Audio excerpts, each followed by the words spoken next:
Bonsoir tout le monde, bienvenue à cette conférence Vitali ce soir, durant laquelle j'accueille bien sûr mon ami Jean-Yves Dionne pour nous parler de comment ne pas mourir. Ici, petit mot, en fait, juste pour vous expliquer de où vient en fait le titre de la conférence. C'était pour faire un petit clin d'œil à mon ami Dr Lambert, avec qui j'ai écrit mon deuxième et mon troisième livre, Dr Jacques Lambert, qui est un médecin de famille ici du Québec, qui est décédé malheureusement pendant la pandémie, pas du virus en passant. Et Dr Lambert, en fait, me disait à un moment donné, Éric, c'est intéressant, en fait, comme titre, parce que c'est le titre d'un livre, en fait, de Dr Grieger, un Américain. Ah, c'est ça. Ah, mais je ne savais même pas que c'est en français. Il existe. Oui. Et Dr Lambert me disait, Éric, ultimement, les gens ne le savent pas, mais il dit, c'est ça qu'on veut, en fait. Hein. C'est pour ça qu'on fait des efforts. C'est parce qu'on ne veut pas mourir. Et lui, il trouvait intéressant l'idée de vanter le mérite de ne pas mourir. J'ai trouvé que c'était un fit parfait, en fait, avec ce que Jean-Yves fait en tant que tel, en essayant de couvrir tous les aspects de ce qui peut nous aider, en fait, à rester en santé plus longtemps, en vous amenant de l'information de qualité, en vous amenant des formations sur sa plateforme. Donc, ce soir, en fait, on a Jean-Yves avec nous, M. Jean-Yves Dionne, qui est pharmacien, entre autres choses. Entre autres choses, oui, c'est ça. Pour nous parler, entre autres, du contenu de la plateforme de l'Académie de l'apothicaire. Et puis, on a une petite surprise aussi pour vous. On va avoir des documents à télécharger qui peuvent être, en fait, qu'on peut vous envoyer par courriel. Donc, Jean-Yves va vous expliquer ça aussi durant la présentation tout à l'heure. Et je vais vous le dire tout de suite, en fait, pour recevoir les documents, là, vous avez juste à répondre tout simplement au courriel de la conférence de ce soir. Le lien que vous recevez, répondez tout simplement au courriel, c'est envoyé à info@vitali.ca. Et on va vous envoyer les documents en PDF en question. Puis en même temps, je vais vous envoyer aussi l'adresse du site Internet de l'Académie de l'apothicaire qui va vous permettre d'aller, en fait, visualiser les formations disponibles. Jean-Yves, en fait, avant tout, en fait, peut-être un petit rappel. Pourquoi tu fais ça, là? Oh Pourquoi tu fais boy. tout ça? Pourquoi je fais ça? C'est une bonne question parce que si je faisais ça pour être riche, j'aurais arrêté depuis longtemps. Euh, je fais ça pour une raison. La motivation première de mon travail depuis que je suis jeune pharmacien, c'est d'aider la personne au bord du comptoir, m'aider moi-même, m'aider mes enfants, aider les gens autour de moi, mais de répondre à leurs attentes, à leurs besoins, pas dans une vision carrée. J'ai le droit de faire ça, mon coffre à outils est ça. Parce que beaucoup de questions, la réponse n'est pas dans le coffre à outils qu'on m'a enseigné à l'université. Alors ça a parti tout, puis ça commence avec moi, j'ai fait des sinusites chroniques, puis des affaires, comme il n'y a rien qui marche. Puis là, bon, il y a certainement d'autres choses. Puis là, je me suis mis à étudier partout. Puis je me suis aperçu que si moi, j'ai cette soif de savoir-là, de comprendre, les gens autour de moi en ont besoin. Ils ont cette même soif-là. Ils n'ont peut-être pas les mêmes outils. Alors moi, j'ai pris mes outils, j'ai développé une formation, d'abord pour les professionnels, qui s'appelait Développer l'expertise en produits de santé naturelle, que plusieurs professionnels, professionnels, oubliez le mot, intervenants en santé. Parce que j'ai même une madame, zéro formation, qui dit, je veux le faire, fais-le. Puis là, la madame, elle étudiait toutes les références parce qu'elle n'a aucune formation. Puis à la fin, elle dit, j'aime ça, je veux faire le suivant. Mais elle passait des heures et des heures. Tant mieux, tu sais. Fait que j'ai distillé ça dans ce que j'ai appelé les concentrés de santé au début de la pandémie parce que, tu sais, vide oblige, tout le monde était mal pris. Puis j'ai dit, ben, quand je vais continuer la même mission, mais je vais parler à tout le monde. Puis ce soir, ben, je vais partager mon écran. Et voilà. Alors, vous voyez mon écran. Et le titre de Éric, comment ne pas mourir. Bon, c'est clair que je ne vous dirai pas qu'on est capable de ne pas mourir, mais pour couvrir les sujets, plutôt que de dire, ben ça parle de ça, ça parle de ça, c'est plate, ça. Ce que je veux faire, c'est poser des questions. Et d'ailleurs, comme moi, je ne vois plus rien, Éric, s'il y a des questions qui sont posées dans le chat, tu me le diras que je puisse les répondre tout de suite, parce que moi, je ne vois plus rien, je vois juste mon écran. D'ailleurs, oui, c'est ça. Alors, on part de ça et je vais travailler des questions. Alors, je pose des questions que je vais répondre, évidemment. Hein, c'est un peu rhétorique, mon affaire. Les 19 sujets, c'est ça. Et vous voyez, bon, 30 ans de plus en santé avec Éric, oui, c'est ça. C'est bizarre, ça. Alors, puis il y a des trucs avec Valérie Dussault. Il y a quel produit naturel choisir, les suppléments selon moi. Dans d'autres mots, qu'est-ce que je prends et pourquoi? Le sommeil. J'ai couvert plein de choses et, grande primeur, quelque part en décembre, la date n'est pas encore fixée, il y a le prochain qui va sortir qui est Voyager en santé. Alors, ce n'est pas juste est-ce qu'on parle des vaccins et de la tourista, là. C'est tout, depuis le départ de la maison jusqu'au retour, le type de voyage, dans le sud, des montagnes, au chez nous, il y a du soleil, il n'y a pas de soleil, on fait le tour. Puis ça, c'est quelque part en décembre, ça s'en vient. Alors, on Hey, commence avec les questions. hey, Jean-Yves, Oui, je peux-tu t'arrêter 30 secondes? En fait, ben, je voudrais j'espère. mentionner quelque chose que tu ne mentionneras pas toi-même, que moi, je vais me permettre de dire, en fait, là. C'est qu'une chose que moi, je trouve extraordinaire dans ce que tu fais, là, puis les gens vont être à même de s'en rendre compte, surtout, entre autres, s'ils achètent justement certaines de tes formations, en fait, qui sont ici sur l'Académie de l'apothicaire. On a l'adresse en haut de la diapositive. Ouais, c'est que Jean-Yves est excellent dans le fait de faire la part des choses. Et ce n'est pas donné à tout le monde et je trouve que c'est extrêmement important de le mentionner. C'est à la fois quelqu'un qui est capable de considérer qu'il y a des médicaments qui ont leur place, qui ont leur raison Ben, d'être, c'est certainement. tout à fait normal. Puis que de l'autre côté aussi, il est capable d'aller positionner qu'est-ce qu'on devrait considérer dans certaines facettes de santé en utilisant, par exemple, des suppléments ou d'autres approches complémentaires. Donc, c'est vraiment quelqu'un qui est capable de faire la part des choses. Donc, sur tout l'ensemble de ces sujets-là, Jean-Yves n'est pas quelqu'un qui a quelque chose à vendre par rapport aux migraines en tant que telles, outre le fait que de vendre de l'information qui va vous permettre d'être bien informé dans le domaine. Donc, Puis ça de ne en fait pas avoir de justement une migraine. information de qualité. Hein? Merci, tout à fait. Ben, c'est carrément ça. C'est donner des outils pour que les gens prennent des bonnes décisions, pour faire hey, le bon coffre à outils pour leurs conditions eux autres. Tu sais, j'ai même un truc sur la ménopause. Un homme qui parle de ménopause, toi. Anyway. On y va, on part. Alors, la première question. Quelle est la complication mortelle de l'insuffisance veineuse? Bon, l'insuffisance veineuse, c'est le grand mot pour varice, varicosité, les jambes enflées à la fin de la journée. Bien, si le sang ne bouge pas bien, et ralenti, on parle d'une stase, on aime ça les mots scientifiques, une stase, bien, à un moment donné, ça coagule, ça fait un caillot. Puis le caillot peut se déloger puis se ramasser ailleurs. Donc, on a une embolie qui peut être pulmonaire, cérébrale, un AVC, qui peut être locale, ça va donner une phlébite. Alors, ça, c'est la complication mortelle d'un petit problème banal qui s'appelle une varice ou une insuffisance veineuse. Alors, comment la prévenir? Ben, c'est là que ça sert un exemple. L'exercice le plus intéressant pour améliorer la circulation sanguine dans les jambes, c'est le vélo. Le pire, c'est le jogging, parce qu'à cause des chocs. Alors, de quoi je parle? Ça, c'est visuellement. Les veines dans mes jambes, ils n'ont pas, comme mes artères, des muscles qui les contractent, qui font que je suis capable de sentir mon pouls dans les poignets ou ici. Hein, le pouls, il part du cœur, mais il y a des muscles qui transmettent. Dans mes veines, j'en ai pas. Alors, la circulation sanguine part des muscles qui contractent, qui vont pousser le sang. Et j'ai des petites valves ici qui empêchent le sang de redescendre. Mais arrive une varice, et là, ce qui se passe, c'est que ça dilate. Et la petite valve qui est là devient incompétente, donc elle rouvre, puis le sang coule. Et là, je me ramasse avec une enflure qui va dans le centre de la gravité, mais qui peut être aussi au niveau des mains, du visage, de l'abdomen, pour la même raison. Il y a une pression qui apparaît là. Et là, tout ça, c'est une question d'inflammation. Et toute la problématique, c'est pas dire est-ce que je peux avoir une injection qui va boucher cette veine-là? Oui, c'est très esthétique, ça marche très bien, mais ça ne change pas le problème dans toutes les veines. Et ce qu'on cherche à faire, puis c'est ce que j'essaie d'enseigner, c'est qu'est-ce que je peux faire dans mon alimentation, dans mes exercices, et est-ce que j'ai des suppléments qui peuvent m'aider, des molécules ou des plantes. Tu sais, le marron d'Inde, par exemple, est une des plantes les plus étudiées.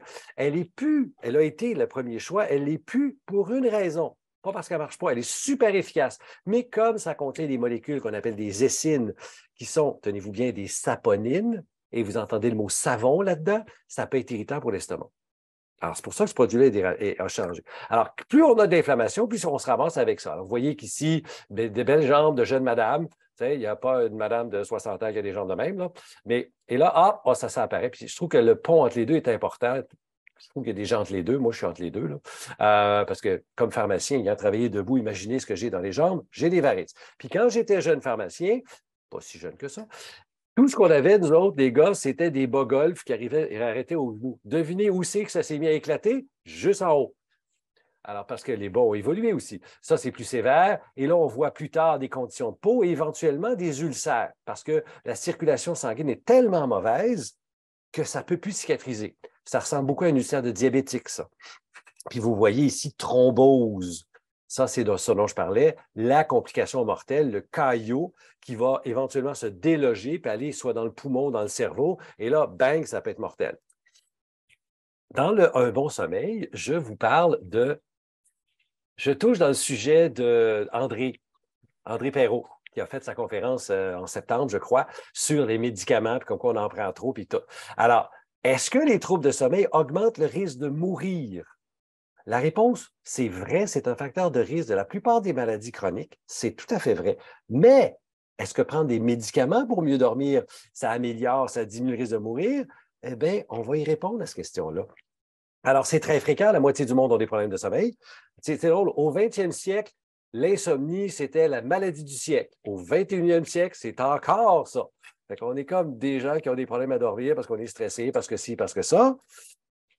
Le problème, c'est que, puis vous voyez, mes statistiques sont un peu vieilles en 2016, mais les prescriptions en 4 ans ont augmenté de 40 %.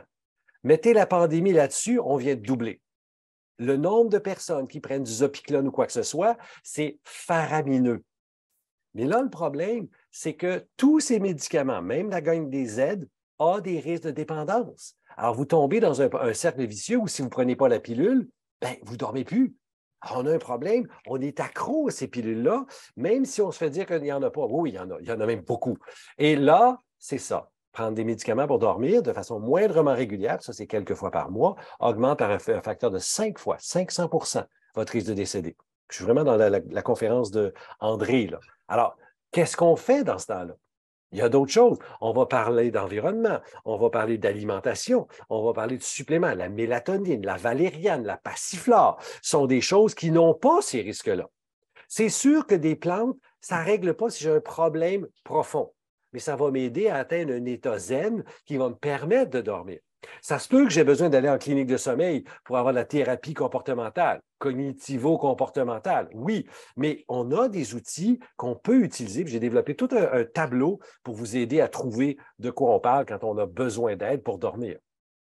Alors, les troubles du sommeil, c'est des facteurs de risque de plusieurs, pour ne pas dire toutes les maladies chroniques, ça aggrave. Pour la bonne et simple raison que c'est un facteur de stress, et plus mon stress augmente, mes hormones sont perturbées, on va le voir tantôt, plus j'atteins mes tissus et mon cerveau et mon cœur et mon système digestif. Exemple, moins vous dormez, plus vous avez des problèmes de poids. Alors, les médicaments en vente libre existent. Je pense à Nitol, bon, les noms ne viendront pas, mais les médicaments, c'est de la doxylamine, c'est diphénhydramine, c'est toutes des affaires, c'est des antihistaminiques à l'origine, hein, des médicaments pour l'allergie qui avaient des effets secondaires et on les a vendus pour l'effet secondaire parce que ça endort. Tu sais, Nitol ou Unisom, c'est du Benadryl. Pour ceux au Québec, là, le diphénhydramine est un antihistaminique qui endort beaucoup, mais qui est très utile pour les démangeaisons, les allergies fortes. Alors, ça ne donne pas un bon sommeil. Et qui plus est, au bout de 3-4 jours, vous êtes habitué. Fait que le Tylenol sommeil avec de l'acétaminophène pour que les gens dorment mieux, au Tylenol PM, ben c'est un problème, ça. Parce que vous, au début, vous êtes groggy. Pour vous, quelques jours, ça ne marche plus, cette affaire-là. Mais ça peut avoir des interactions avec d'autres médicaments. Oui, puis ça augmente les risques d'Alzheimer. Absolument, parce que c'est un anticholinergique, absolument. Tu sais, le neurotransmetteur de la mémoire, le principal, c'est l'acétylcholine. Alors, on a dans notre jargon l'anticholinergique qui bloque ce récepteur-là. C'est utile pour des gens qui ont la vessie irritée, pas irritée, mais hyperactive, qui salivent trop, OK, mais ça affecte quand même l'acétylcholine en hausse, ce qui n'est pas une bonne affaire. Alors, j'ai quelques webinaires sur l'alimentation, notamment l'alimentation cétogène. Puis là, je vous pose des questions. Comment manger pour ne pas mourir? Hein? Bon, ça se peut pas, on va tous mourir. Tu sais, on l'a dit la dernière fois qu'on s'est parlé, Éric et moi, la vie est une maladie chronique incurable, on va tous en mourir. On peut avoir du fun jusqu'au bout. Ah! Alors, aux États-Unis, puis ça, c'est vrai partout en Occident, l'augmentation de consommation de sucre, elle est une ligne droite depuis les années 1800. Je peux faire la même chose pour les huiles industrielles, les huiles oméga-6, le maïs, le soya en tête de liste, mais rajouter aussi l'huile de coton. Le coton, au départ, c'est une belle fibre avec une graine qui contient de l'huile. Et quand on pressait l'huile, ça sentait super mauvais et ça contient une molécule toxique qu'on appelle le gossipol. Fait qu'on a trouvé la façon de la désodoriser, d'enlever cette molécule-là, puis on a fait du Crisco avec. Ça ne rend pas ça alimentaire. Là. Excusez, l'huile de coton, ce n'est pas alimentaire. Et pour m'amuser un petit peu dans l'étal des autres, ça, c'est une publication où on a répertorié la quantité de gras et de protéines animales, donc de viande, versus la mortalité cardiaque chez des femmes, et c'est par 100 000 habitants. Et vous voyez que la mortalité augmente par là et la quantité de viande. Et on s'aperçoit qu'il y a une ligne entre les pays ici et les pays là, et la mortalité augmente chez les gens qui mangent moins de viande. Bon, j'admets qu'il y a un biais dans cette étude-là, il faut faire attention, parce que vous voyez des pays riches ici et des pays pauvres, là. Il y a peut-être un autre facteur. Mais c'est quand même éloquent parce que ce n'est pas tous ces pays-là qui sont pauvres et ce n'est pas tous ces pays-là qui sont riches. Mais il y a quand même cette ligne-là. Alors, à chaque fois que vous voyez ces informations-là, pourquoi j'ai mis ça? Je devrais être coupé carré, c'est comme ça. Les médias sont comme ça. Beaucoup de gens qui vous parlent, c'est comme ça. Puis c'est des études d'observation. C'est un petit peu mon irritation quand j'entends des gens parler d'épidémiologie, puis de ci, puis des modèles mathématiques. Excusez, là, ça, là, il y a des biais là-dedans. Les Français ont enfin, peut-être pas cette année avec tout ce qui se passe, mais les Français, les Espagnols, les Autrichiens, les Luxembourgeois, les Belges, tout ce monde-là, là, ils ont un niveau socio-économique beaucoup plus important que la Moldavie, l'Azerbaïdjan, la Bosnie. Alors, vous comprenez qu'il y a un biais en arrière. Mais c'est éloquent pareil. À ce point-ci, c'est la quantité d'énergie en forme de glucides et d'alcool et la mortalité. Puis là, on s'aperçoit que, les pays où on consomme plus d'alcool, bien, on meurt plus de maladies cardiaques. Les pays, vous voyez la France qui est là. Ce n'est pas parce que la France ne consomme pas d'alcool, ce n'est pas vrai. Mais au total, ces gens-là consomment moins d'alcool, moins de glucides. Les glucides, ce n'est pas nécessairement du sucre, c'est pain, pâtes, patates, riz. Alors, à un moment donné, quand on se fait dire que l'alimentation, c'est d'abord des grains, je m'objecte un petit peu. Alors, là, ces choses-là, c'est des exemples pour dire qu'une alimentation riche en protéines, pauvre en glucides, l'alcool, on vient d'en parler avant de faire la présentation, c'est pas trop, parce que trop, c'est pas bon pour aucun des systèmes. N'oubliez pas que l'alcool, autant j'aime l'alcool, je suis un amateur de vin et de bière, c'est un poison. C'est un solvant qui attaque toutes mes cellules et qui rouvre des affaires. Fait que ça augmente la perméabilité intestinale, ça affecte le cerveau, ça affecte le sommeil. Un verre de vin peut affecter votre sommeil si vous êtes sensible. Alors, c'est là où, oui, c'est un plaisir, oui, c'est supposé être bon, mais en même temps, tout n'est pas aussi blanc et noir. Mais Jean-Yves, tu peux le mentionner, en fait, parce que je pense que dans ton cas, ça l'est, en fait. Hein, le vin affecte ton sommeil. Ah, moi, personnellement, oui. Le vin rouge, si j'ai le malheur de dépasser 2 verres de vin, là, je me réveille en chaleur, moi, là. Tu sais, la bouffée de chaleur à 2 heures du matin, ça, c'est mon pattern.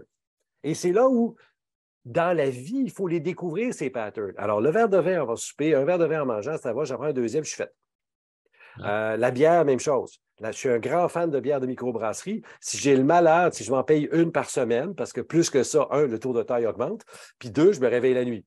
Alors, c'est une question de métabolisme. Je vais vous expliquer ça tantôt dans un autre des webinaires. J'ai fait un webinaire sur mon ami le cholestérol pour expliquer que le cholestérol, ce n'est pas l'ennemi à battre, ce n'est pas la cause des maladies cardiaques. Les tests qu'on fait sont partiels, il y a mieux que ça. Ce n'est pas vrai quand le cholestérol augmente, je vais faire une maladie cardiaque parce que est-ce que le fait de traiter le cholestérol augmente la longévité? Parce que, tu sais, si vous allez chez votre médecin, votre cholestérol est un petit peu haut, il parle de mettre un médicament. Pourquoi? Je peux-tu faire d'autres choses?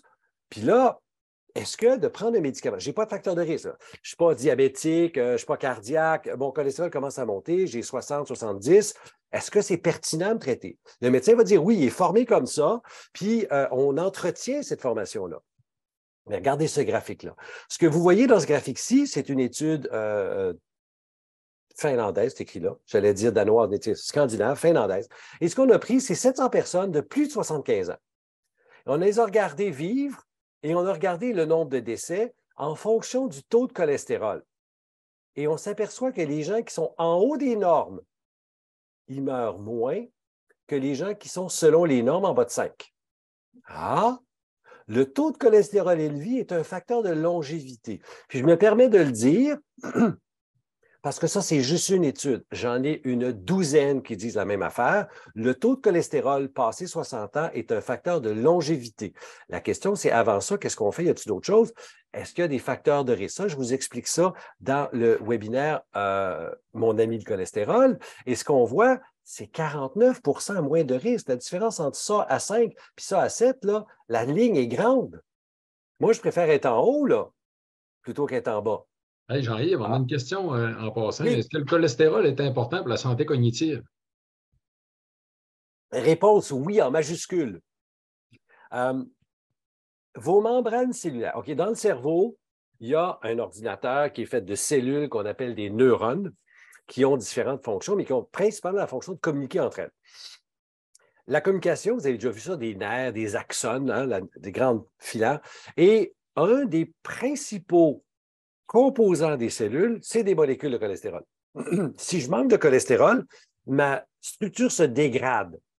Ah, on parle des oméga-3, c'est bien important, puis c'est vrai, mais le cholestérol est vital. Autre chose que ça, vos hormones, estrogène, progestérone, testostérone, cortisol, c'est tout du cholestérol.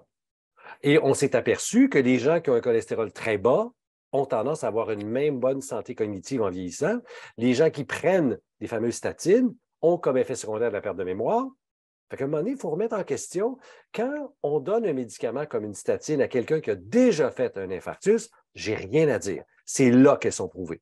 Mais quand on vous donne un médicament pour réduire un chiffre sur un papier, quand il n'y a pas d'autres facteurs de risque, on est en droit de poser des questions. Et ça, c'est justement ce qui se passe. C'est un truc qui nous arrive aussi de Scandinavie, et c'est le questionnement des médecins qui disent, attends une minute, là, les nouvelles lignes directrices, hein, les European Guidelines sur la maladie cardiovasculaire, donc les lignes directrices, en pratique, là, ça marche-tu? Puis aux États, en Europe, ils sont moins stricts qu'aux États-Unis où les chiffres ont baissé, baissé, baissé. Ce qu'ils ont fait, le graphique que vous voyez là c'est l'âge est ici, et le pourcentage des individus qui ont un cholestérol plus grand que 5. Je vais vous montrer qu'en haut de 5, ça a l'air que c'est bon pour la santé. Bien là, selon les lignes directrices, en haut de 5, je devrais donner un médicament. Bien, avec l'âge, éventuellement, est-ce qu'on traite tout le monde? Parce que naturellement, notre cholestérol augmente en vieillissant. Ça ne veut pas dire qu'on est tous cardiaques, là. Et pour l'hypertension, la définition d'hypertension, c'est 140-90. Puis là, il y a même des papiers qui parlent de 125 sur 85. C'est de la préhypertension qu'on devrait peut-être traiter.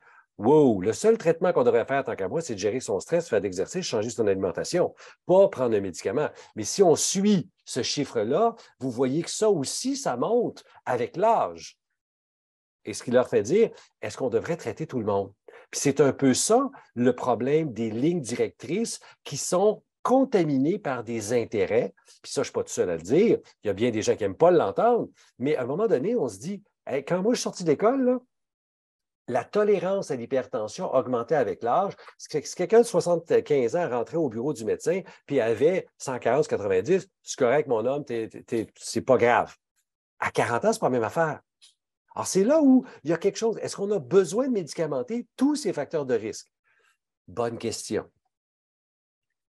Et le problème, c'est quand on écoute les médias, ça c'est directement sorti des travaux de The Fat Emperor, Ivor Cummins, qui est un Irlandais extraordinaire que j'écoute fréquemment. Alors, ce qu'on voit ici, vous voyez que c'est traduit, et même des petites affaires, tout le monde s'intéresse aux grains entiers, au gras, au sel, au cholestérol, à la viande, à l'exercice. C'est tout bien dangereux, puis il faut faire attention. Le grain entier est supposé être bien bon. Mais on oublie l'éléphant dans la pièce, qui est l'insuline, qui est la glycémie, qui est la vraie cause des maladies cardiaques. Et c'est là où les gens font, oh, la résistance à l'insuline, quand vos triglycérides montent, là, oh, il y a un problème. Parce que c'est ça qui fait durcir mes artères. Puis on n'en parle pas. Anxiété et stress. Et là, je vous pose une grosse question. Est-ce que l'anxiété et les crises de panique sont toujours dues à des troubles psychologiques profonds? C'est ce qu'on se fait dire. On a besoin de voir un psychologue, on a besoin de prendre un antidépresseur, on a besoin de prendre des médicaments. Ça dépend, tu sais, si je suis du monde psychologique, il faut que tu vois un thérapeute. Si je suis du monde médical, il faut que tu prennes un médicament. C'est probablement vrai pour certaines personnes. Est-ce que c'est vrai pour tout le monde? Puis là, je vous amène dans les travaux d'une psychiatre qui s'appelle Georgia Ede, OK, qui, elle et un autre monsieur, oui, il est son bouquin, lui, je l'ai ici.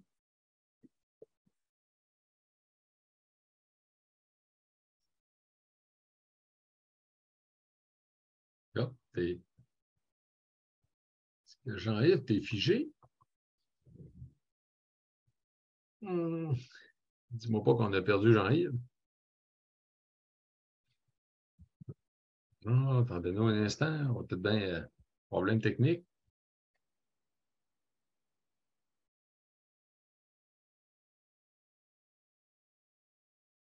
Oh.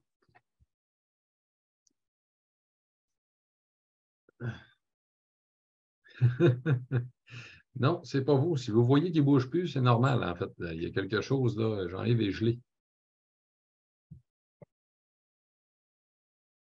Ah, tiens, d'après moi, il va se rebrancher, tout simplement. Donc, attendez-nous un instant, ça ne sera pas très long.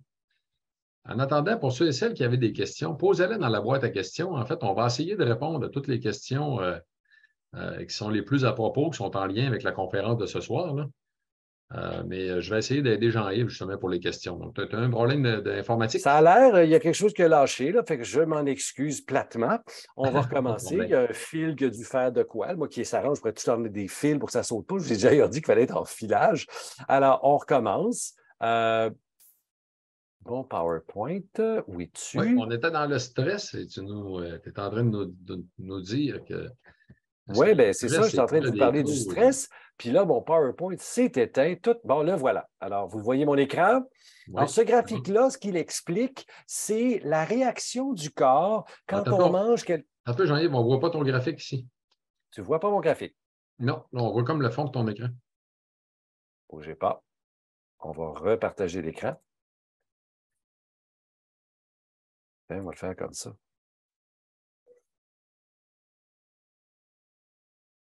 Et là, vous le voyez? Oui, là, c'est bon. Bon, OK, cool.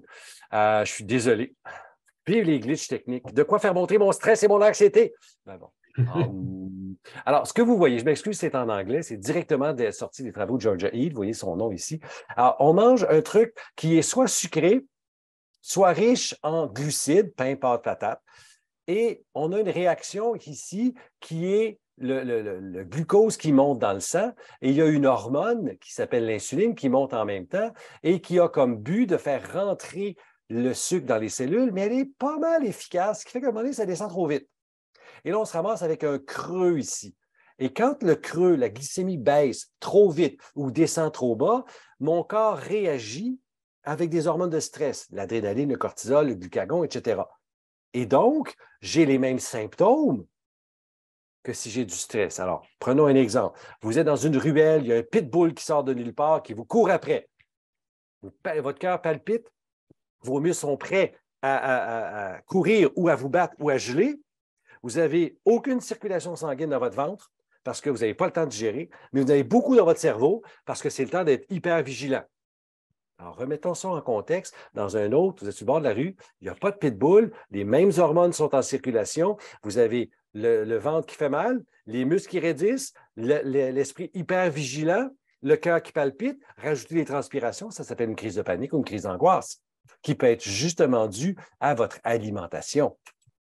Alors, quand on réduit ce pic-là en changeant l'alimentation, en mangeant moins de pain, pâtes, patates, aliments raffinés, aliments sucrés, je n'ai plus ce creux-là. Fait que les faim, panique, palpitations, etc., ça diminue beaucoup, beaucoup, beaucoup, beaucoup, au point de, dans bien des cas, disparaître.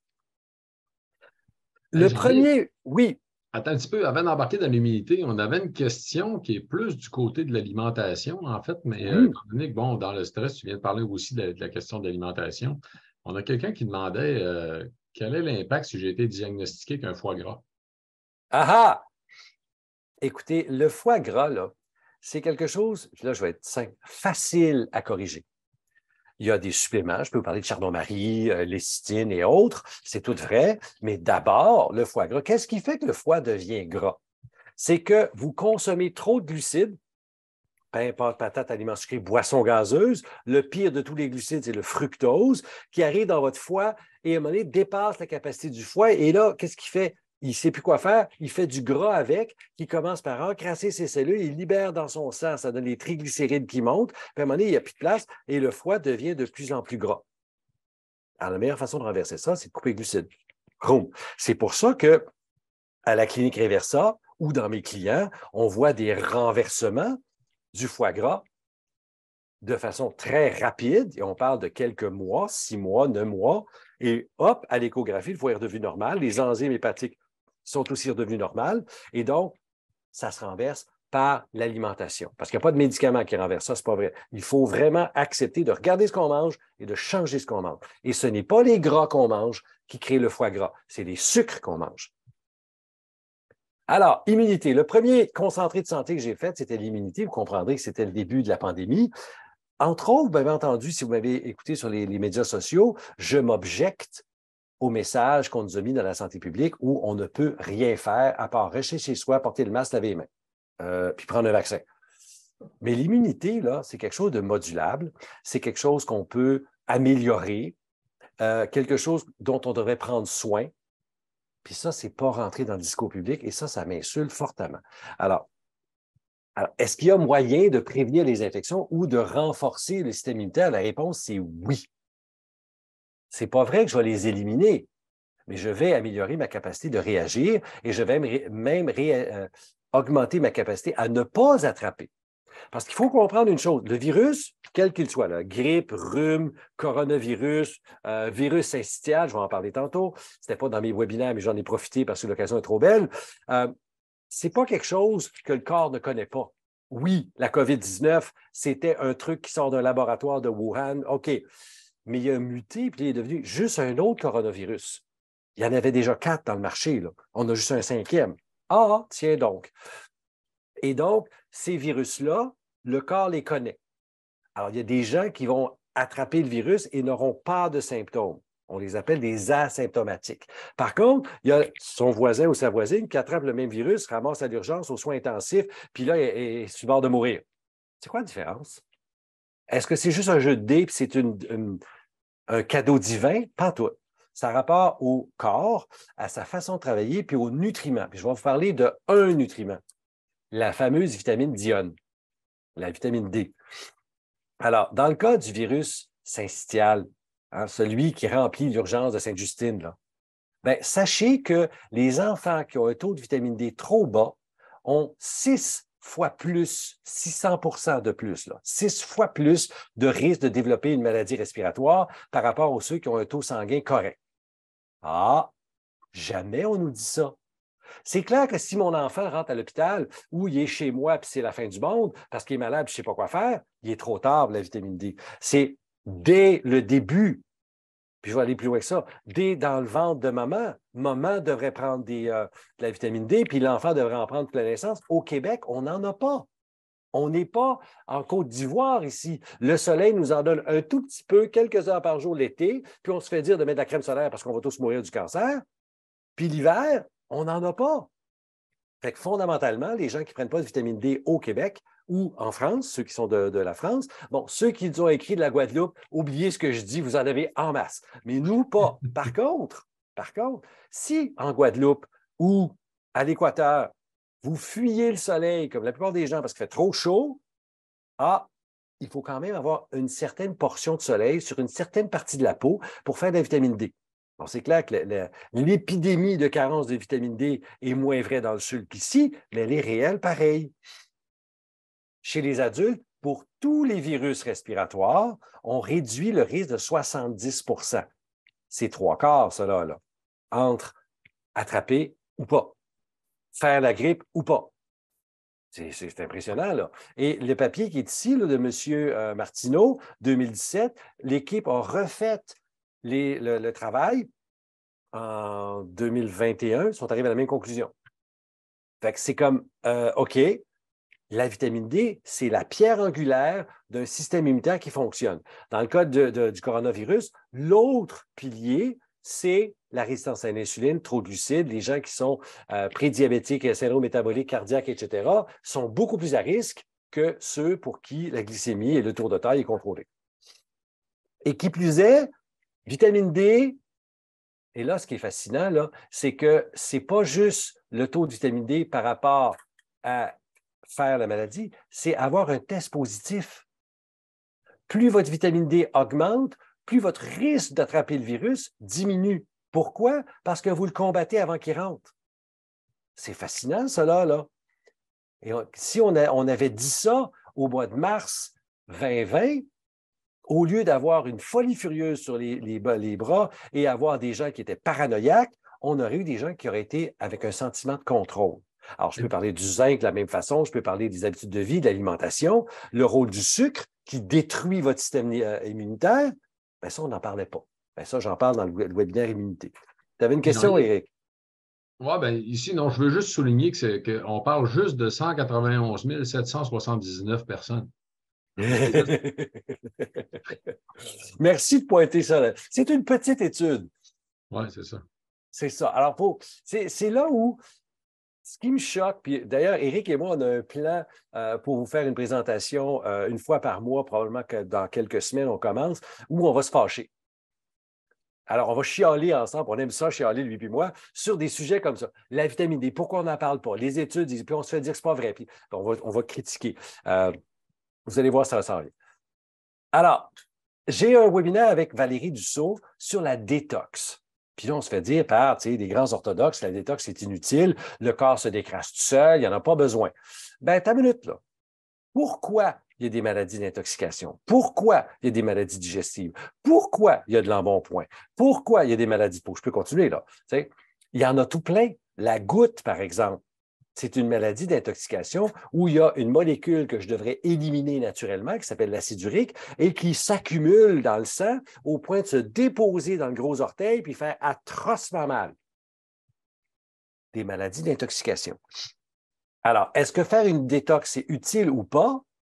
Bon, il y a bien du monde, puis il y a des gens dans les médias qui vont dire c'est farfelu, c'est inutile. Je suis d'accord sur un point.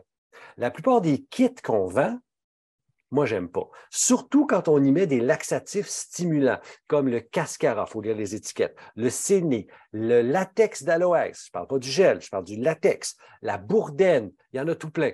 Mais ça, prenez pas ça. C'est un torboyau, c'est dangereux pour votre intestin et ça ne fait pas le travail.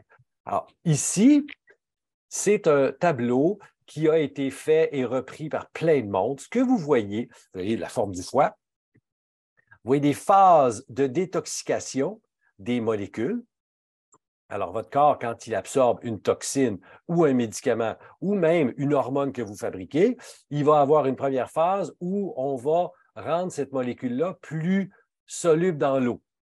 On va l'oxyder, c'est la phase 1. Et la phase 2, on va la coller à d'autres choses pour inactiver la molécule et l'éliminer. Mais ce que vous voyez ici, je m'excuse, c'est peut-être un peu petit sur vos écrans, c'est que ces réactions-là sont dépendantes de vitamines, vitamine B2, B3, B6, blablabla, des acides aminés, des flavonoïdes, ça c'est des couleurs dans vos légumes ou dans vos fruits, c'est la couleur, c'est les catéchines dans le thé. Alors, on a tout ça là. Alors, si je mange mal, plein de toxines, puis je n'ai pas ça, à un moment donné, je vais avoir un problème parce que je n'éliminerai pas correctement.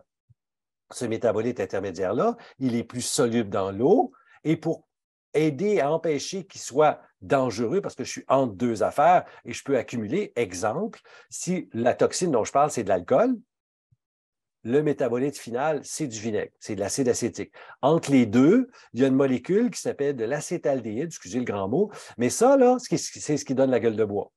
Alors, si je prends un peu d'alcool, ça se fait tout seul. Mais si j'en prends trop puis je dépasse mes capacités, j'accumule celui-là et ça me donne la gueule de bois du lendemain. La même réalité existe avec le Tylenol, l'acétaminophène en Amérique, le paracétamol en Europe, c'est la même affaire. L'accumulation, si j'en prends trop, ici, ce n'est pas juste un peu toxique, ça tue le foie. Et c'est atrocement dangereux parce qu'une fois que c'est fait, c'est trop tard. On ne répare pas. Alors, j'ai toutes sortes de choses qui me permettent ici de prendre ce métabolite, de l'envoyer là, puis de prévenir les dangers. Puis là, vous voyez des carotènes, vitamine A, l'acide ascorbique, la vitamine E. Alors, c'est toutes des choses qui sont nécessaires pour bien travailler. Et vous voyez ici, silimarine, c'est du chardon-marie. Pycnogénol, c'est un antioxydant extrait de l'écorce de pin, mais qui prend la place des flavonoïdes, comme ici. Et là, on voit que, si je donne les bons nutriments avec les bons aliments, ou les suppléments, je favorise une santé, une détox naturelle et je n'ai pas de problème. La phase 2, là, j'ai besoin des acides aminés. Vous connaissez la glycine, la glutamine, l'arginine. Les méthylations, ça va être les vitamines B. Alors, tout ça me permet d'aller créer une molécule qui ne marche plus, qui est inhibé, qui ne fonctionne pas, qui est soluble dans l'eau et que j'envoie par l'urine ou par les selles. Et voilà, j'ai éliminé mon poison. Mais ça peut se stimuler comme ça peut s'inhiber. C'est pour ça que Valérie et moi, on a fait un webinaire qui est basé sur l'alimentation. Hein? Valérie travaille en nutrition. Moi, je suis plus pharmaco, pas pharmaco naturel, mais pharmaco pareil. Alors, on a combiné nos deux têtes pour faire la détox, pour montrer que non, c'est pas vrai que le corps se détoxe toujours tout seul, facile. Si c'était vrai, on serait tous en santé jusqu'à 100 ans. J'ai fait un webinaire qui s'appelle Maigrir envers et contre tous. C'est volontaire, ce titre-là. Parce qu'il y a beaucoup de gens qui ne veulent pas qu'on atteigne notre poids santé. Toute l'industrie alimentaire, tout le marketing et toute l'industrie santé, health, fitness, qui veut nous vendre des produits. Ce n'est pas le but qui est important, c'est ce qu'on achète. Oups. Alors, ça, c'est pour un peu dérailler l'argument. Ce que vous avez, c'est une étude canadienne de 2010. Et ce que vous voyez ici, c'est le taux de mortalité par rapport à l'indice de masse corporelle. L'indice de masse corporelle, c'est une façon de comparer le poids des gens en enlevant la grandeur de la réflexion. On prend le poids divisé par la grandeur en mètres au carré. Pourquoi on fait ça? C'est parce que si moi je fais 6 pieds, puis je veux comparer ma réalité de poids avec quelqu'un qui fait 5 pieds, alors 1,80 m puis 1,20 m, 1,50 m, pour mes Européens, ces deux grandeurs-là, bien, la petite personne peut être en embonpoint et peut être plus petite en termes de poids que moi, qui est un grand affaire avec un poids particulier. Fait en divisant par la grandeur, on enlève la grandeur de la réflexion et on obtient ce qu'on appelle l'indice de masse corporelle ou Body Mass Index en anglais. Mais là où je veux arriver, c'est que ce papier-là, en regardant le taux de mortalité, s'aperçoit que les gens qui sont trop maigres, c'est vrai, ils sont en moins bonne santé et ont tendance à mourir plus. Les gens qui ont l'indice de masse corporelle normal, quelque part entre 19 et 25, ils sont là, mais ceux qui sont au-dessus, qu'on dit gros, là, ils meurent moins que ceux qui ont un poids normal. Ceux qui sont obèses meurent moins que ceux-là. Ceux qui sont obèses morbides, OK, mais encore là, moins qu'ici. Alors, ce qui est fascinant là-dedans, c'est pas pour dire il faut être gros. C'est juste pour dire que la santé n'égale pas le poids. Et là, je cite Asim Malhotra, un cardiologue que je n'ai jamais rencontré, que je souhaite rencontrer un jour. C'est un cardiologue britannique qui est extraordinaire.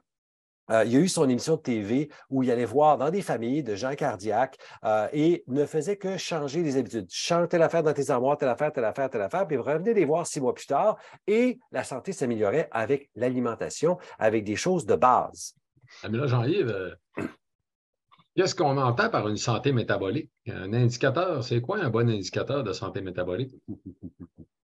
Merci beaucoup. La santé métabolique, c'est la capacité de bien gérer au niveau de mon corps ce que je mange et ce que je brûle.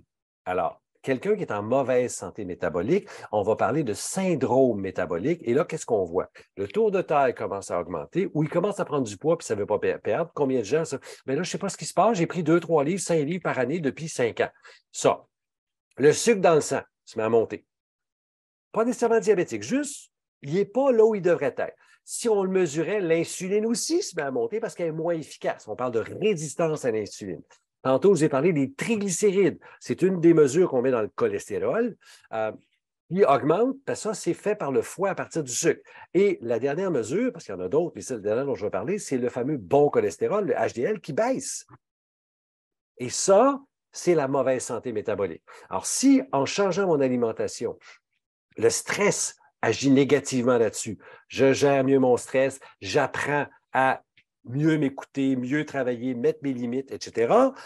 Mais surtout mon alimentation et un peu l'exercice, mais surtout l'alimentation, la santé métabolique s'améliore. Ce n'est pas une question de poids. Santé des os.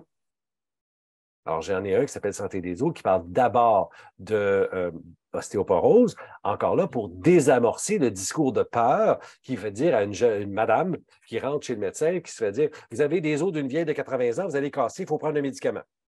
Ben là, ici, Jean-Yves, justement, parce que tantôt, tu as parlé de vitamine D, on a plein de questions est-ce essentiel ou obligatoire de prendre la vitamine K avec? On a même des gens qui ont Ah, mentionné que la vitamine K servait de transporteur à la vitamine D. c'est pas tout à fait vrai, ça. C'est deux vitamines qui travaillent conjointement. Jusqu'à un certain point, elles seraient synergiques. Je vais vous donner un point où ils travaillent conjointement. Le transporteur de calcium dans votre corps, qui prend le calcium là où il est pour l'amener là où il devrait être. Donc, de l'intestin aux os, mais des tissus calcifiés aux os, aux dents, s'appelle l'ostéocalcine. Le corps fabrique ce transporteur-là grâce à l'action de la vitamine D. Mais ce transporteur-là, une fois fabriqué, il ne marche pas. Il doit être activé grâce à la vitamine K, principalement la K2. C'est pour ça que de plus en plus, on va voir des combinaisons D3K2 en même temps, dans le même comprimé ou même capsule ou même goutte, parce qu'il y a un effet combiné. C'est vrai sur l'immunité, parce que je voulais parler de la vitamine D pour l'immunité tantôt, là, je pourrais en parler pour la santé des os. Dans le webinaire, j'en parle abondamment. Et la vitamine K agit de concert. Exemple, dans les pays asiatiques, principalement au Japon, on prescrit de la vitamine K2 à dose beaucoup plus élevée que ce qu'on est capable d'avoir ici, et on va avoir une amélioration, tenez-vous bien, de la résilience osseuse, la capacité des os de subir un choc et de ne pas casser.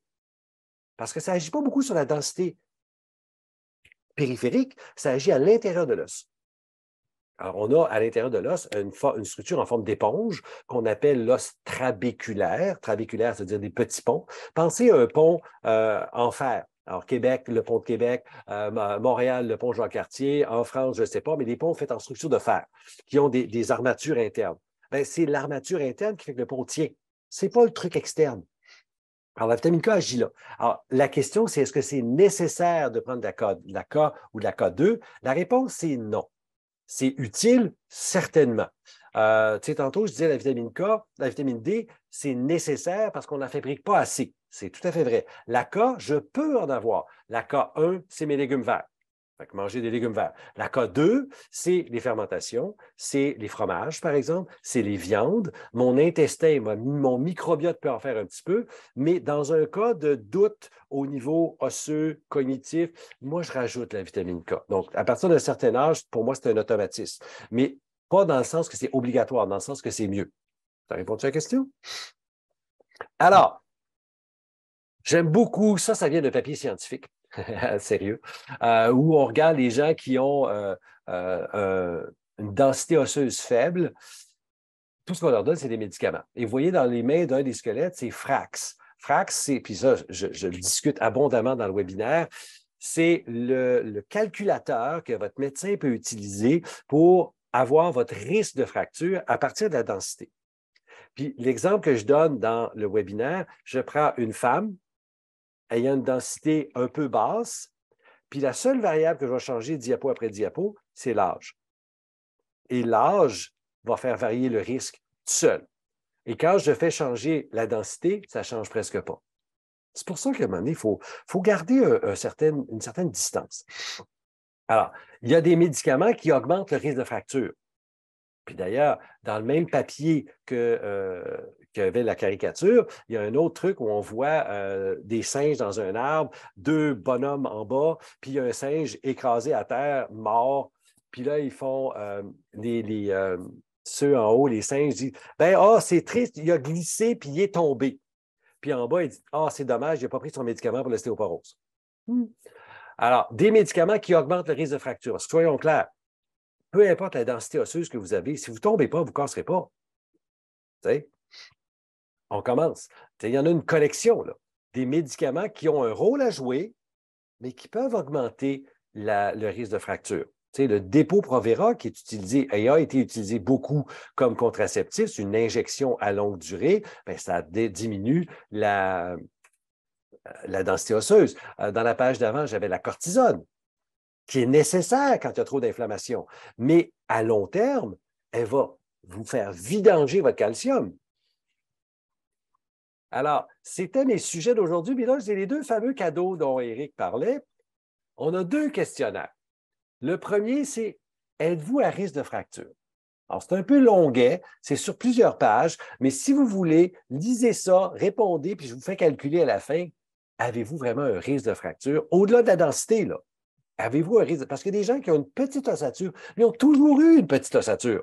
Ils ne sont pas plus à risque. Vous irez voir ça. Et l'autre, je l'aime beaucoup, c'est manquez-vous de magnésium. Ça, j'ai développé ça de plusieurs sources. D'abord pour mes étudiants. Et on l'a réutilisé dans 30 ans de plus en santé parce que s'il y a un minéral que beaucoup, beaucoup de gens manquent, c'est le magnésium. C'est un minéral qui est fondamental pour la condition nerveuse, la fameuse résistance à l'insuline, la contraction musculaire ou la relaxation surtout. Donc, vous avez des tensions musculaires, problèmes de sommeil. Je les liste là. Puis j'ai une amie comme ça, pharmacienne, une de mes étudiantes, qui a affiché ce questionnaire-là dans sa petite pharmacie, toute petite pharmacie. Puis elle dit, depuis que j'ai fait ça, là, si tu savais le nombre de questions que j'ai sur les suppléments de magnésium, c'est fascinant. Alors, le message, il est là.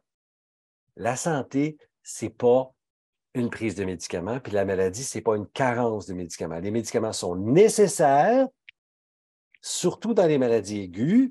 Mais quand on est dans la chronicité, il faut d'abord parler espérance de vie, habitude de vie, alimentation, gestion du stress, etc., etc., réseau social, psychologie, on en parle, Éric et moi, dans le 30 ans de plus en santé, où on parle de la psychologie, l'attitude des personnes âgées, qu'on veut rencontrer. Tu sais, celles qui ont l'étoile dans les yeux, qui ont les rides par en haut, là, puis on a le goût de jaser avec eux autres, qui ont 90 ans, il y a une façon de faire pour se rendre là.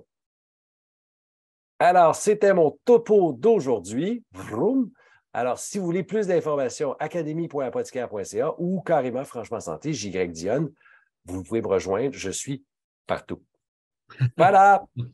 Fantastique. Et merci, Jean-Yves. Quel beau tour d'horizon.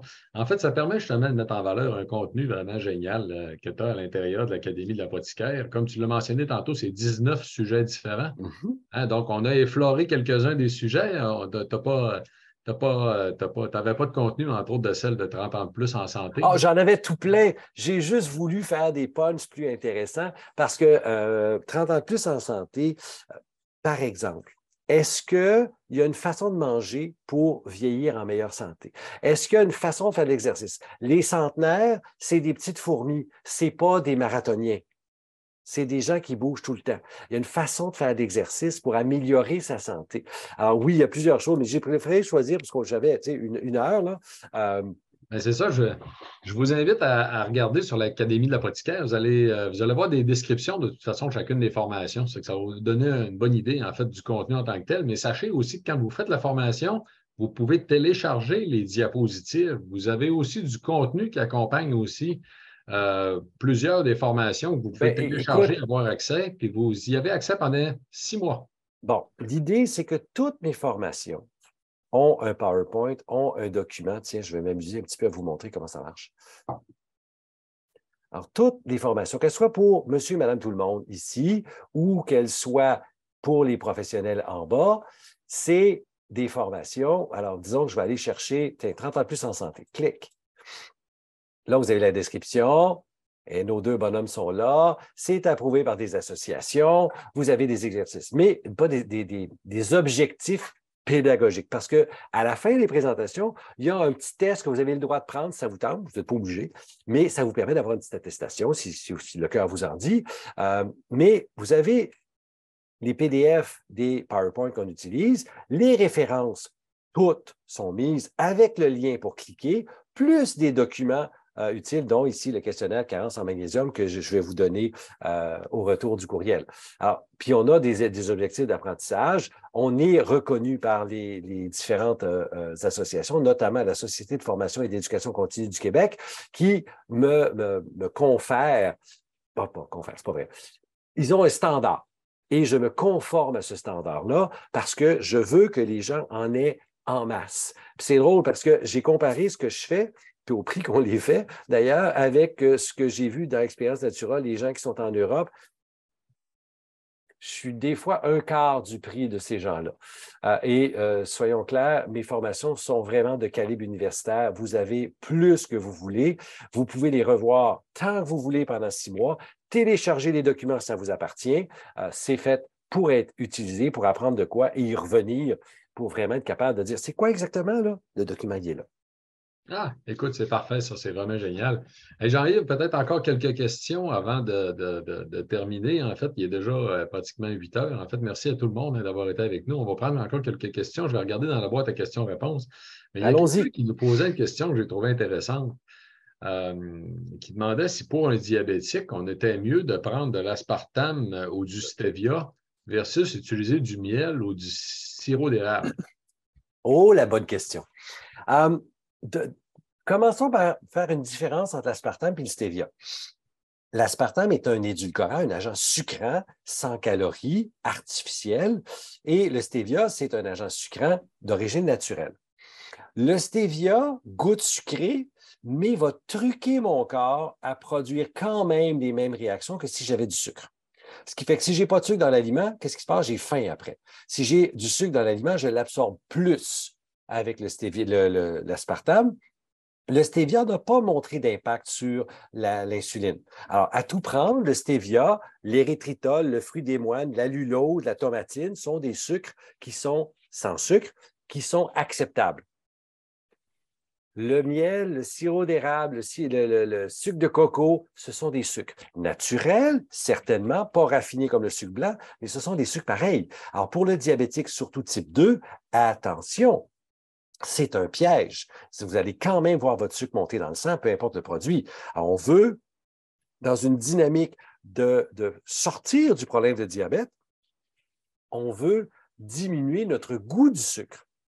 Donc, les deux mondes sont un peu des pièges, au sens où stevia, érythritol et tout le tralala, c'est correct, mais vous entretenez le goût sucré. Et fiez-vous sur moi, j'ai eu ça dire ça, mais c'est pas vrai. C'est vrai pareil. Ça prend 3 semaines. En 3 semaines, votre goût du sucre change. Je vais vous donner un exemple. J'ai le fils d'une amie à moi qui a décidé d'être céto super strict et qui se permettait un cheat, c'est-à-dire un truc, je triche. Et son truc de triche, c'était un gros café caramel machin de chez Starbucks. Première semaine, il prend, oh, c'est le bonheur. À la 3e semaine, il n'a pas été capable de prendre la première gorgée. Trop sucré. On a été programmé à aimer le sucre. Et à un moment donné, on fait, j'aime toujours le chocolat noir, mais donnez-moi pas de chocolat au lait, je trouve ça bien trop sucré. Je n'ai pas besoin de sucre. Alors, le but du traitement, c'est de changer. Alors, pour répondre à votre question, le stevia, OK, pas trop. L'aspartame, jamais. Puis, les sucres naturels, le moins possible. Ouais, c'est ça. Habituellement, moi, je cite voyons comment il s'appelle déjà. Je le vois dans mon. Je le vois dans mon bureau en plus. Jason Fung? Non, le petit personnage des Simpsons. Ah! Comment il s'appelle le petit garçon déjà? Bart. Parce Bart que Bart, Simpson. ouais, c'est ça. Bart, il nous dit en fait que c'est pas en prenant le moins pire de la gang qu'on en fait quelque chose de bon. Oh, j'aime ça! Ouais, ouais. Excusez. Ceci dit, on avait une autre question, Jean-Yves, que je serais curieux d'avoir. Parce qu'il y a quelqu'un qui parle de cancer du sein hormonodépendant, là, Hein? devrait-elle éviter la vitamine K? Pourquoi qu'elle pose la question? Vois-tu un Je ne lien vois avec pas. Il n'y a pas de lien. Non, La OK. vitamine K n'est pas une phytoestrogène. De toute façon, j'ai écrit depuis les années 90 à plusieurs reprises et la science me back. Les phytoestrogènes ne causent pas le cancer et ne sont pas un facteur de risque chez la personne qui a un cancer hormonodépendant. C'est même un protecteur jusqu'à un certain point. Mais la vitamine D est primordiale parce que la vitamine D, écoutez, il y a un lien direct entre le taux de vitamine D et l'arrivée du cancer. Et il y a un lien direct entre le taux de vitamine D, enfin un lien inverse, voilà, un lien direct entre le taux de vitamine D et la survie. Prenez de la vitamine D. C'est super important. Et puis, la dose, on a 2 personnes qui demandaient les doses pour des jeunes enfants, parce que tu nous as dit souvent, en fait, hein, que c'est 50 unités par kilogramme de poids corporel, mais quand le bébé. Exactement. Ben, pour les bébés, c'est pareil. Ah oui? Ben, ils sont plus petits. Ah, Fait que tu prends le poids en kilos, pas en livres, en kilos. Tu multiplies par 50, ça donne la dose à donner. Alors, on arrondit tout le temps, là. Puis, Un petit bébé qui vient de naître, on donne, selon Santé Canada, 400 unités, mais si vous prenez le poids d'un bébé multiplié par 50, ça fait autour de 400. On est à la même place. Ah, OK, c'est bon. On a quelqu'un, Jean-Yves, qui nous demandait dans ta formation sur la santé digestive. Tu en as une sur la santé digestive? Non? Bon. Pas Pourquoi dans. directement, non. J'en ai une qui s'en vient, qui sera sur les reflux et compagnie, mais j'en ai pas une sur la santé digestive dans mes formations pour tous. Ah, OK, parce qu'on a quelqu'un qui demandait si quelque part tu parlais de H. pylori. Non? Ben, en fait, il y a le système digestif, votre deuxième cerveau, fait-il prendre du poids? Ça, c'est avec Valérie. On parle du microbiote. On ne parle pas vraiment du H. pylori. J'ai un webinaire qui s'en vient dans quelques mois où je veux parler du reflux, du H. pylori et de tout ça. Ça s'en vient. Mais c'est un petit peu complexe parce qu'il faut vraiment. Il y a des outils naturels. Hein. Le pistachia, qu'on surnomme le mastic, travaille très, très bien contre ça. Il y a des choses qu'on peut prendre, tout à fait. Ah, OK. Puis oui, tu l'as mentionné tout à l'heure en passant, parce que là, je vois une question, je vais te la poser, mais tu vas comprendre pourquoi je te mentionne ça en partant, là. Je crois que c'est le 15 décembre, hein, qu'on va faire le premier live là, dans lequel on va se vider le cœur ensemble sur des affaires qu'on voit passer. Il me semble que c'est toi cette semaine qui me dit que c'était le 15 ou juste. Hein. Je vais te le dire tout de suite, là. Décembre. La Chiolage raison, avec Éric le 15 décembre à 11h jeudi, OK. La 11h30. raison pour laquelle j'en parle, c'est que je ne sais pas si tu as vu passer dans le journal, il y a déjà plusieurs mois, il y a une compagnie américaine qui a fait, puis en passant, tant qu'à moi, elle a fait bien attention à tout ce qu'il y a de produits américains. Là. On n'est jamais sûr de ce qu'il y a dans les bouteilles. Puis, en tout cas, tant qu'à moi, là, j'ai bien des problèmes avec ce qui vient des États-Unis. Ceci Moi étant aussi. dit, pour ça, un petit message, le, le- il y a une compagnie américaine qui a fait une pleine page dans le Journal de Montréal, en fait, sur un produit pour nettoyer les artères. Je ne sais pas si tu as vu ça, là, mais ça a fait une vague, cette affaire-là, il y a déjà plusieurs mois de là. Non, ça ne me dit rien. Écoute, j'ai eu un paquet de questions sur qu'est-ce que je peux utiliser pour nettoyer mes artères. Parce que là, c'est bon, ça a l'air intéressant de nettoyer les artères. Là. On va boire du Drano, on fait toutes sortes de choses. Oui, le président Trump a dit de s'injecter du Lysol aussi. Ah, oui, Euh, c'est ça. Donc, mais on a quelqu'un qui nous demande justement, je ne sais pas si c'est en lien avec les publicités qu'il y avait eu à l'époque, mais euh,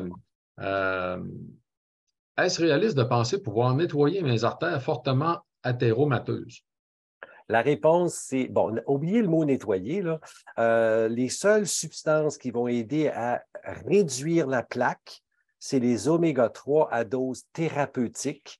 Puis ça, là, je voudrais que vous preniez conseil de quelqu'un, parce que c'est des doses très élevées. Mais il y a des belles études, l'étude Reducit, entre autres, qui montrent que la plaque a réduit littéralement. Alors, on ne nettoie pas, parce qu'on ne passe pas le drano, là, c'est pas une cheminée qu'on brosse, là, mais oui, il y a des façons de stabiliser, de faire régresser la plaque.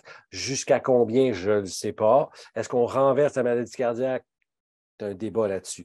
J'ai vu passer une question de Daniel ici qui dit: Mon docteur me défend de prendre la vitamine D parce que je fais des pierres aux reins. Ben, on pourrait dire au docteur qui n'est pas au courant que la vitamine D n'augmente pas les pierres aux reins. Le calcium le fait, les oxalates le font. Souvent, les gens qui font des pierres aux reins n'ont pas eu accès à de quoi est fait la pierre. On peut l'analyser, mais souvent, ils ne le font pas. Mais quand on peut le faire, c'est facile parce que là, on a une voie métabolique qu'on peut aider à traiter comme ça. Mais la vitamine D n'est pas associée à des pierres aux reins. Point. Ah, bon. Puis en fait, je vous le rappelle en passant, pour ceux et celles qui voudraient les questionnaires dont Jean-Yves a mentionné tout à l'heure, là, et répondez tout simplement au courriel de la conférence de ce soir, puis je vais vous les envoyer par courriel. Et en passant aussi, les oméga-3, si je peux faire une petite plug, parce que là, on vient de parler d'oméga-3, sont en spécial chez Jean Coutu. Ils sont dans le circulaire, là. Je crois que c'est 20 de rabais, en fait, pour toute la prochaine semaine. Regardez, bon, profitez-en. Ah, j'ai bien entendu. Oui, c'est ça. Parce que moi, je me fais un point d'honneur, et vous le savez, tous ceux qui me suivent, je ne parle jamais de marque de commerce. Je parle d'ingrédients, vous m'avez vu faire, et je parle jamais de. Lui, il en vend. Moi, j'en vends pas. OK? Je n'ai pas de lien avec personne. On a C'est même un une question. copain à moi, mais je ne suis pas actionnaire de sa compagnie. Non, non, on n'a pas de lien, pas de ce genre-là. En vieillissant, le système immunitaire est plus fragile. Quoi doit-on prendre? C'est Bon, intéressant. c'est là, voyez-vous, c'est comme ça, c'est ce genre de questions-là qui est à la base de mon webinaire immunité. Il est vrai qu'en vieillissant, le corps change, euh, il est plus susceptible à certaines choses, mais le vieillissement n'est pas la cause de cette susceptibilité-là. C'est le reste de ce que j'ai fait en vieillissant. Mon alimentation, ma résistance à l'insuline, mon manque d'exercice, etc., mes carences nutritionnelles. Alors, pour répondre à votre question, il faudrait d'abord voir dans quel état vous êtes en santé, mais la vitamine D, réduire vos glucides, augmenter les couleurs alimentaires, des choses banales, là, les couleurs, les légumes, les fruits foncés, les légumes verts. Plus vous avez des couleurs, plus il y a des antioxydants, plus votre système est apte à se défendre. Il y a des minéraux, le zinc, le sélénium, le magnésium, bon, il y en a plusieurs. Est-ce que ça vaut la peine de les prendre en supplément ou de regarder l'alimentation pour en avoir plus? La deuxième thèse, mais le supplément peut être utile, mais pas des doses de cheval, parce que tous les suppléments, comme le zinc, par exemple, qui est très, très à la mode, ne prenez jamais plus que 30 mg tous les jours. Et si vous prenez des doses du genre de 30 mg, assurez-vous d'avoir du cuivre quelque part, parce que les deux sont en équilibre. Alors, c'est là où il y a un art, il y a une science sur les suppléments pour savoir, ça vaut-tu la peine, ça ne vaut pas la peine. Alors, quand on suspecte que le système immunitaire est en moins bon état, regardons. Habituellement, il y a un syndrome métabolique, les triglycérides augmentent, le sucre augmente, le bon cholestérol a baissé, l'hypertension pointe son bout du nez, le tour de taille augmente. Ça se corrige par la bouffe. Ah, écoute, fantastique. Jean-Yves, en fait, on a déjà fait une heure. Tu as été très généreux de ton temps. Je souligne encore à tout le monde, hein, visiter l'Académie de l'apothicaire, ça vaut vraiment la peine. Il y a beaucoup de formations déjà en place. Puis là, tu en as une nouvelle, je te laisse encore nous redire au début du mois de décembre. Hein?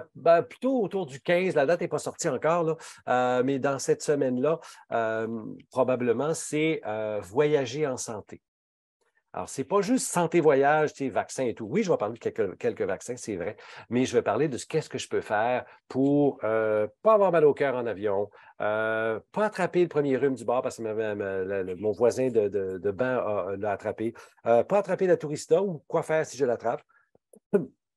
Quels sont les bons produits à utiliser? Voyager en santé.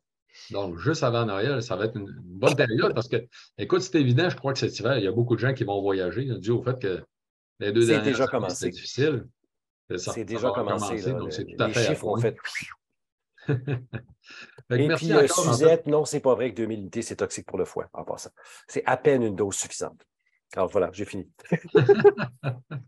Tu parlais du 3000 unités qui est à peine une dose suffisante, c'est ça? Ici, je prends 2000 unités de vitamine D, mon médecin me dit que c'est toxique pour le foie. Non. OK, non.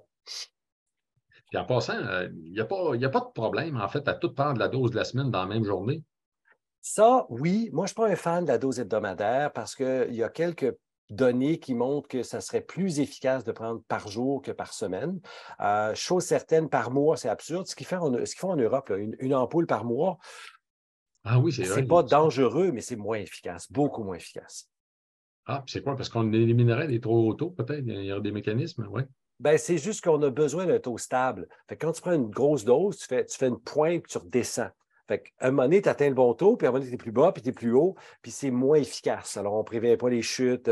Au niveau immunitaire, c'est moins bon. C'est vraiment la dose quotidienne qui est le mieux.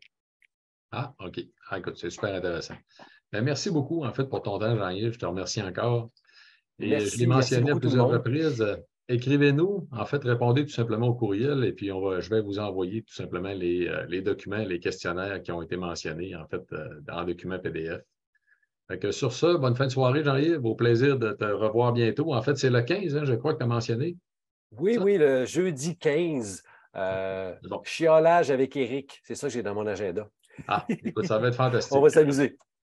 Oui, écoutez ça, en fait, le 15, ça va être vraiment excellent. Merci tout le monde. Bonne fin de soirée. Bonne fin de soirée.